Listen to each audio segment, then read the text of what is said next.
S advocate B N അസ്ക കൊല്ലത്തുകാരനായതുകൊണ്ട് കടക്കലിൽ നടന്ന സംഭവങ്ങൾ അതിനെക്കുറിച്ച് ഒരുപക്ഷെ അസ്കറിന് കൂടുതൽ നന്നായി പറയാൻ സാധിക്കും. അസ്കർ, ഈ പരിപാടി സ്പോൺസർ ചെയ്തത്, അലോഷിയുടെ ഗാനമേള സ്പോൺസർ ചെയ്തത് CPM നിയന്ത്രണത്തിലുള്ള വ്യാപാരി വ്യവസായ സമിതി.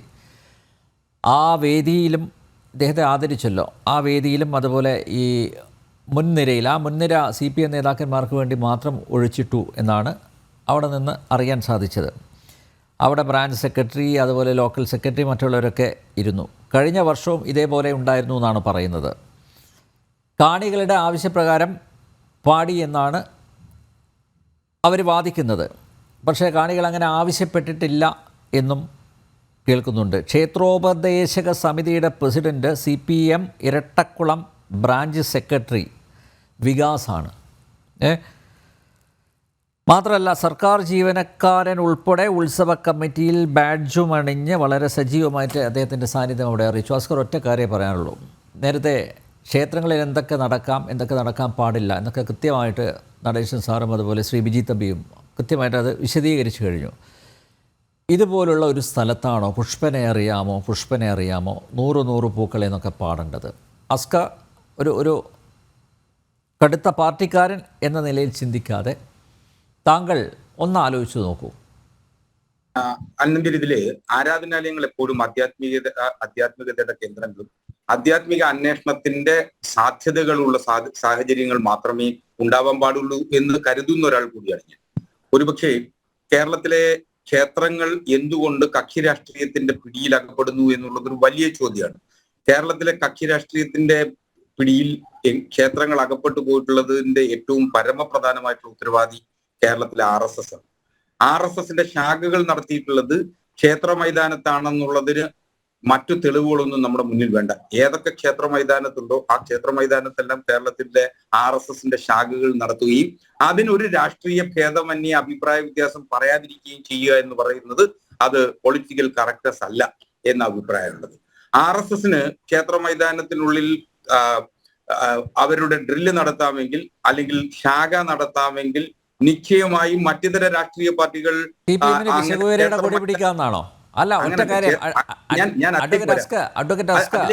വൈരുദ്ധ്യാത്മക ഭൗതികവാദം ഉയർത്തിപ്പിടിച്ച് നടക്കുന്ന വിഭാഗം നിങ്ങൾ തന്നെ പറയാണ്. നമുക്കിതിലൊന്നും വിശ്വാസമില്ല. ഈ അവിശ്വാസിക പിന്നെ എന്തിനാണ് സാറ് ഈ ക്ഷേത്ര ഭരണം കൈയാളുന്നത്? നിങ്ങൾക്ക് എന്താ താല്പര്യം? നിങ്ങളുടെ ഏരിയ അല്ലല്ലോ അത്. ഞാൻ അതിലേക്കാ വരുന്നത്. എന്തുകൊണ്ട് RSSന്റെ നേതൃത്വത്തിൽ കേരളത്തിലെ ക്ഷേത്രങ്ങൾ കവർന്നെടുത്തിരുന്ന ഒരു കാലഘട്ടത്തിൽ നിന്നും ഇന്ന് മറ്റിതര രാഷ്ട്രീയ പാർട്ടികൾ, അതിൽ CPMഉം കോൺഗ്രസും ഒക്കെ ഉണ്ട്, ഒരു സംശയക്കാര്യത്തിൽ വേണ്ട, അവർ ക്ഷേത്ര ഉപദേശക സമിതികളിലും ക്ഷേത്ര ഭാരവാഹിത്വത്തിലേക്കും ഒക്കെ വന്നിട്ടുള്ള ഒരു സാഹചര്യമുള്ളത്. സ്വാഭാവികമായി കടയ്ക്കൽ ഒരു കമ്മ്യൂണിസ്റ്റ് ഗ്രാമം കൂടിയാണ്. കടയ്ക്കലിനെ സംബന്ധിച്ചിടത്തോളം അവിടുത്തെ ഓരോ ജീവിത സ്പന്ദനങ്ങളിലും CPMന് വളരെ സ്വാധീനമുള്ള ഒരു സ്ഥലമാണ്. അവിടെ സ്വന്തമായി സാധാരണ മനുഷ്യന് പട്ടിണിരഹിത ഗ്രാമം എന്ന നിലയിൽ സാധാരണ ജനങ്ങൾക്ക് വിശപ്പകറ്റുന്നതിനു വേണ്ടി പാർട്ടിയുടെ നേതൃത്വത്തിൽ, DYFയുടെ നേതൃത്വത്തിൽ അവിടെ ഒരു സാമൂഹിക കിച്ചൺ നടത്തി വരുന്ന എല്ലാ ദിവസവും നടക്കുന്ന ഒരു സാമൂഹിക കിച്ചൺ അവിടെ നടക്കുന്നുണ്ട്. അപ്പോ അത്തരത്തിൽ ഏതു സമസ്ത മേഖലകളിലും ഇടപെടാൻ കഴിയുന്ന പാർട്ടി സംവിധാനമുള്ള ഒരു ഗ്രാമമാണ് കടയ്ക്കൽ എന്ന് പറയുന്നത്. സ്വാഭാവികമായും അവിടുത്തെ ജനങ്ങളെ സംബന്ധിച്ച് കുറച്ച് രാഷ്ട്രീയ അവബോധമുള്ള ആളുകളാണ്. അപ്പൊ ക്ഷേത്രോപദേശക സമിതിയിൽ അങ്ങ് പറയുന്ന പോലെ ക്ഷേത്രോപദേശക സമിതിയുടെ സെക്രട്ടറി എന്ന് പറയുന്നത് പാർട്ടിയുടെ ബ്രാഞ്ച് സെക്രട്ടറിയാണ്. സ്വാഭാവികമായും അങ്ങനെ തെരഞ്ഞെടുക്കപ്പെടും. എങ്ങനെയാണ് ഈ ക്ഷേത്രോപദേശ സമിതിയുടെ വരവുകളെ തെരഞ്ഞെടുക്കുന്നത് എന്നുള്ളത് അങ്ങേക്ക് നല്ലതുപോലെ അറിയാം. ദേവസ്വം ബോർഡിന്റെ കീഴിലുള്ള ക്ഷേത്രോപദേശ സമിതിയിൽ പലയിടങ്ങളിലും ഞറുക്കെടുപ്പിലൂടെ താല്പര്യമുള്ള വ്യക്തികൾ പേര് വാങ്ങി ഞറുക്കെടുപ്പിലൂടെയാണ് ഈ കമ്മിറ്റി ഫോം ചെയ്യാറുള്ളത്. അല്ലാതെ ഇത് ഒരാൾക്ക് തീരെഴുതി കൊടുത്തിട്ടുള്ള സാധനമൊന്നുമല്ല. അപ്പൊ സ്വാഭാവികമായും അത്തരത്തിൽ തെരഞ്ഞെടുക്കപ്പെട്ടിട്ടുള്ള വ്യക്തിയാണ്. വിശ്വാസികളെ സംബന്ധിച്ചിടത്തോളം അത് ഭഗവാന്റെയോ ഭഗവതിയുടെ ഇച്ഛ എന്ന അർത്ഥത്തിൽ തെരഞ്ഞെടുക്കപ്പെടുന്നു എന്ന് വിശ്വസിച്ച് പ്രവർത്തിക്കുന്ന ധാരാളം ക്ഷേത്രോപദേശ സമിതി പ്രവർത്തകരെ നമുക്കറിയാം. അപ്പോ അത്തരത്തിൽ പ്രവർത്തിക്കുന്ന എന്റെ വ്യക്തിപരമായ അഭിപ്രായത്തിൽ ക്ഷേത്ര കലകളെ സംബന്ധിച്ചിടത്തോളം ക്ഷേത്രങ്ങളിൽ ക്ഷേത്രകലകൾ അല്ലാതെ മറ്റൊന്നും നടത്തരുത് എന്നുള്ളതിനാണ്. നമുക്കറിയാം, ഇപ്പോ DJ അടക്കം ക്ഷേത്രങ്ങളിൽ നടത്തുന്നുണ്ട്. ഡിസ്ക് ജോക്കി സാന്നിധ്യത്തിൽ സംഗീത നിശിയും അതിനനുസരിച്ച് തുള്ളി തിമർത്താടുന്ന ആളുകളെയാണ് നാം കാണുന്നത്. അതുപോലെ തന്നെ നേരത്തെ വിശ്വാസത്തിന്റെ ഭാഗമായി നടത്തിയിരുന്ന ആറാട്ടിന് പോലും ഇന്ന് അതിന്റെ സാഹചര്യം മാറിയിട്ടുണ്ട്.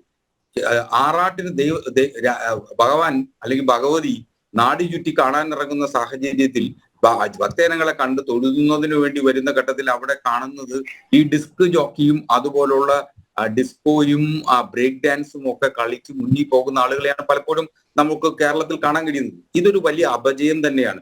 അത് ഹൈന്ദവ സമൂഹവും കേരളത്തിന്റെ പൊതുസമൂഹവും കൃത്യമായി ഇക്കാര്യത്തിൽ ഒരു ബോധോദയം ഉണ്ടാവേണ്ടതിന്റെ സാഹചര്യത്തിലാണ് വരുന്നത്. അതുകൊണ്ടാണല്ലോ ക്ഷേത്രകലകളുമായി ഉപാസിച്ച് ജീവിച്ചിരുന്ന സാധാരണ കലാകാരന്മാരെ സംബന്ധിച്ചിടത്തോളം അവർ പട്ടിണി കിടക്കേണ്ടി വരികയും അവർക്ക് അവസരം ലഭിക്കാതെ വരികയും മാത്രമല്ല അവർ വന്നിപ്പോ ഇത്തരത്തിലൊരു കഥകളി നടത്തിയാൽ, കേരളത്തിലെ ക്ഷേത്രങ്ങളിൽ കഥകളി നടത്തിയാൽ എത്ര ആളുകൾ ആ കഥകളി ആസ്വദിക്കാൻ എത്തും എന്നുള്ളത് നമുക്കറിയാം.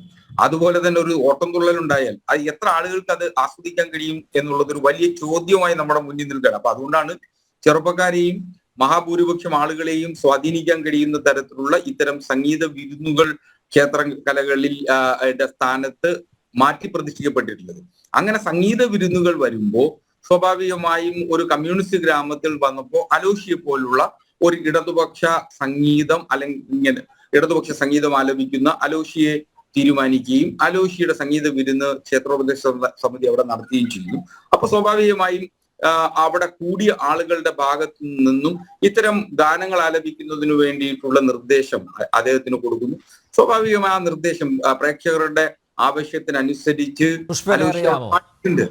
അലോഷി അവിടെ പാടിയിട്ടുണ്ട്. പക്ഷെ അതിന്റെ ഭാഗമായി അത് ഒരിക്കലും ഇത്തരം കലാവിരുന്നുകൾ ക്ഷേത്രത്തിന്റെ ഉത്സവത്തിന്റെ ഭാഗമല്ല എന്നുള്ള വസ്തുത കൂടി നാം മനസ്സിലാക്കണം. അങ്ങേക്ക് ഇതൊക്കെ നല്ലതുപോലെ അറിയാം. എന്തുകൊണ്ടെന്നാൽ ഇത് ക്ഷേത്ര ഉത്സവം എന്ന് പറയുന്നത് ആചാരങ്ങളിലും അനുഷ്ഠാനങ്ങളിലും മാത്രം ക്ഷേത്രാങ്കണത്തിലല്ലേ അത് നടക്കുന്നത്, ഉത്സവത്തിന്റെ ഭാഗമായിട്ട് നാലുകെട്ടിനുള്ളിൽ എന്തായാലും നാലുകെട്ടിലല്ലല്ലോ ഇത് നടക്കുന്നത്. ക്ഷേത്രത്തിന്റെ പറമ്പുകളിലായിരിക്കും അല്ലെങ്കിൽ വേദികളിലായിരിക്കും ഇത്തരം നടക്കുന്നത്. നാലുകെട്ടിനുള്ളിൽ എപ്പോഴും ആചാരങ്ങളും സാങ്ക്ടം സാങ്ക്ടോറിയത്തിന്റെ പവിത്രത വരുന്ന തരത്തിലുള്ള അനുഷ്ഠാനങ്ങളുമാണ് എല്ലാ കാലത്തും ക്ഷേത്രങ്ങളിൽ ഉണ്ടാവാറുള്ളത്. അത് അത്തരത്തിൽ തന്നെ തുടർന്നു പോകുന്നുമുണ്ട്. അങ്ങനെയാണെങ്കിൽ ആൽത്തറയിൽ CPM-ന്റെ കൊടിതോരണങ്ങളുണ്ട്. ആൽത്തറ എന്ന് പറഞ്ഞാൽ എന്താണെന്ന് ഞാൻ അസ്കറിനെ പഠിപ്പിക്കേണ്ട കാര്യമില്ലല്ലോ. CPM-ന്റെ കൊടിതോരണങ്ങൾ വിഷ്വൽസ് വേണമെങ്കിൽ ഇപ്പൊ പ്ലേ ചെയ്യാം. അല്ലല്ല ഉണ്ട്, ഞാൻ കണ്ടു, ഞാനത് കണ്ടല്ലോ. ഞാനത് കണ്ടതാ. അതൊക്കെ ഒരു പക്ഷേ അമിത സാങ്ക്ടത്തെ കുറിച്ച് പറഞ്ഞതുകൊണ്ടാണ് കേട്ടോ. ഇപ്പൊ താങ്കൾ പറഞ്ഞ ഇത് അമ്പലപ്പറമ്പിൽ നടക്കുന്നതല്ലേ, അവിടെ ഈ ക്ഷേത്രാങ്കണമല്ല. അല്ല, ഒരു തരത്തിൽ അതിനെ ഇത്തരത്തിൽ രാഷ്ട്രീയവൽക്കരിക്കരുത് എന്ന അഭിപ്രായം തന്നെ എനിക്കുള്ളത്. അങ്ങനെ പറയുമ്പോഴും അസ്കർ ഇതിനെ ന്യായീകരിക്കുകയാണ്. അങ്ങനല്ല, ക്ഷേത്ര കോമ്പൗണ്ടിനുള്ളിലോ അല്ലെങ്കിൽ ക്ഷേത്രത്തിന്റെ ഉത്സവവുമായി ബന്ധപ്പെട്ട് ഇത്തരം കലാവിരുന്നുകളല്ല യഥാർത്ഥത്തിൽ ക്ഷേത്രങ്ങൾ നടത്തേണ്ടിയിരിക്കേണ്ടത്. അത്തരം ഒരു അഭിപ്രായം എനിക്കുള്ളത്.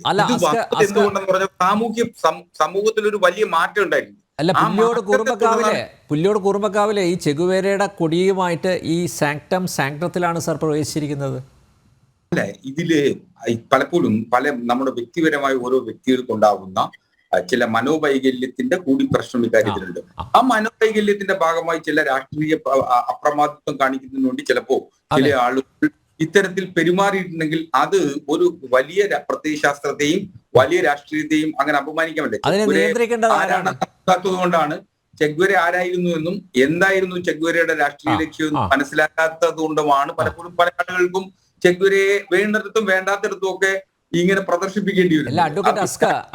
അഡ്വക്കേറ്റ് അസ്ക, ഇത് വിമർശന വിധേയമാകുമ്പോൾ അല്ലേ, അത് ആരാണ് തിരിച്ചറിയേണ്ടത്? ഇത്തരം പ്രവർത്തനങ്ങൾ പാർട്ടിയുടെ ഭാഗത്തു നിന്നുണ്ടാവുമ്പോൾ അത് ആരാണ് നിയന്ത്രിക്കേണ്ടത്? കൃത്യമായിട്ട് അറിയാലോ താങ്കൾക്ക് ആരാണ് നിയന്ത്രിക്കേണ്ടതെന്നുള്ളത്. പക്ഷേ അവരിത്തരം വിഷയങ്ങളിൽ മൗനം പാലിക്കുകയാണ്. വൈ? അല്ല, ഇതൊന്നും പാർട്ടിയുടേതായിട്ടുള്ള അല്ലെങ്കിൽ അങ്ങനെയുള്ള പാർട്ടി കേഡർമാരായിട്ട് ചെയ്തു വെക്കുന്നതൊന്നുമല്ല. അല്ല, പക്ഷെ അജണ്ടയാണ്, കൃത്യമായിട്ടുള്ള നിർദ്ദേശങ്ങൾ. അതാണ് ഞാൻ നടേശൻ സാറിനോട് പറഞ്ഞല്ലോ. അതായത് കൃത്യമായിട്ട് ഒരു സർക്കുലർ കൊടുത്തിട്ടുണ്ട്. നിങ്ങൾ ക്ഷേത്ര കമ്മിറ്റികളിൽ കയറണം, ക്ഷേത്ര ഭരണസമിതിയിൽ ഇടം പിടിക്കണം, പിന്നെ ഈ ഉപദേശക സമിതിയിൽ നിങ്ങളുടെ സാന്നിധ്യം അറിയിക്കണം എന്നൊക്കെ കൃത്യമായിട്ട് സർക്കുലറുണ്ട്. അങ്ങനെയാണ് ഈ പാർട്ടി എങ്ങനെയാണ് ഹിന്ദുക്കളിലേക്ക് അല്ലെങ്കിൽ അവരുടെ ആചാര അനുഷ്ഠാനങ്ങളിലേക്ക് ഒക്കെ കടന്നു കയറേണ്ടത് എന്നതിന് കൃത്യമായ മാർഗനിർദ്ദേശമുണ്ട് പാർട്ടിയുടെ ഭാഗത്തു നിന്നും. അപ്പോൾ ഇതൊന്നും അവിടെയുള്ള ഒരു കൂട്ടം ജനങ്ങൾ, അല്ലെങ്കിൽ ആസ്കർ നേരത്തെ പറഞ്ഞല്ലോ, വകതിരിവില്ലാത്തവർ എന്നൊക്കെ നമുക്ക് അവരെ വിശേഷിപ്പിക്കാം. പക്ഷേ എങ്കിലും ഇവർ കൃത്യമായിട്ടുള്ള മാർഗനിർദ്ദേശത്തിൻ്റെ അടിസ്ഥാനത്തിലാണ് പ്രവർത്തിക്കുന്നത് എന്നത് സംശയമില്ല അഡ്വക്കേറ്റ് അസ്കർ. അല്ലെ, ഇതിനങ്ങനെ നമ്മളൊരു ഓൺ ചെയ്തുകൊണ്ട് പറയുകയും പാടില്ല. കാര്യം CPM-നെ സംബന്ധിച്ചിടത്തോളമോ ഇടതുപക്ഷ പ്രസ്ഥാനങ്ങളിലോ ഒന്നും തന്നെ യഥാർത്ഥ പ്രത്യയശാസ്ത്ര ബോധത്തിന്റെ അടിസ്ഥാനത്തിൽ ജീവിക്കുന്ന ഒരാളെ സംബന്ധിച്ചിടത്തോളം അപരമതത്തെയോ അല്ലെങ്കിൽ സ്വന്തം മതത്തെയോ അപമാനിക്കുന്നതിന് വേണ്ടിയിട്ടുള്ള ഒരു പ്രവൃത്തിയും ചെയ്യുന്നതിനുള്ള മനസ്സുണ്ടാവില്ല. യഥാർത്ഥ കമ്മ്യൂണിസ്റ്റുകാരന്റെ ജീവിതവും അവന്റെ മനസ്സും എന്ന് പറയുന്നത് ഏതൊരു ആചാരത്തെയും അതുപോലെ തന്നെ ബഹുമാനിക്കാനുള്ള ഹൃദയം ഉണ്ടാകുക എന്നുള്ളതാണ് ഏറ്റവും പരമപ്രധാനം. അതാണ് ജയിലും ഒക്കെ നാം കണ്ടിട്ടുള്ളത്. ഏതെങ്കിലും ഒരു മനുഷ്യന് നൊന്താൽ ആ നോവുന്നത് തനിക്ക് കൂടിയാണെന്ന ബോധമുള്ളവരാണ് കമ്മ്യൂണിസ്റ്റുകാരെന്നുള്ളത്. അപ്പൊ അതുകൊണ്ട് അങ്ങനെ ആരെ അപമാനിക്കാനോ വേദനിപ്പിക്കുന്നതിനു വേണ്ടിയിട്ടുള്ള ഒരു സാഹചര്യം കമ്മ്യൂണിസ്റ്റുകാരെ സംബന്ധിച്ചിടത്തോളം ഒരു കാലത്തും ഉണ്ടാവാൻ പാടില്ല. അതിൽ ഇപ്പോ ഈ ക്ഷേത്രത്തിൽ ഒരു ചെഗ്വരയുടെ കൊടി വന്നപ്പോ സ്വാഭാവികമായും നിങ്ങളെല്ലാവരും അസംതൃപ്തരാകുന്ന എന്തുകൊണ്ടെന്നാൽ നാളിതുവരെ അവിടെ RSSന്റെ കൊടി മാത്രമേ ഉണ്ടായിരുന്നുള്ളൂ എന്നുള്ളിടത്താണ് ഇപ്പോ CPM-ന്റെയും കോൺഗ്രസിന്റെയും ഒക്കെ കൊടി കാണുമ്പോൾ RSSന്റെ കൊടി എന്ന് പറയാൻ പറ്റുമോ? നേരത്തെ ശ്രീ വിജി തമ്പി അത് കൃത്യമായിട്ട് പറഞ്ഞു. കാവിത്തോരണങ്ങൾ പോലും അഴിച്ചു മാറ്റണം. നമ്മൾ കണ്ടതാണ് ഇവിടെ തിരുവനന്തപുരത്ത് വെള്ളായണി ദേവീക്ഷേത്രത്തിൽ, അല്ലേ? ഇപ്പോൾ ഇതാ ആൽത്തറ, വെള്ളയമ്പലം ആൽത്തറ ദേവീക്ഷേത്രത്തിൽ അവിടെ പിന്നെ മ്യൂസിയം SHOയുടെ സർക്കുലർ വന്നിരിക്കുക. അതൊന്നും പാടില്ലാന്ന്. അഥവാ കാവിത്തോരണം ഉയർത്തിയാൽ അയാളെ കസ്റ്റഡിയിലെടുക്കുമെന്നാണ് പറഞ്ഞിരിക്കുന്നത്.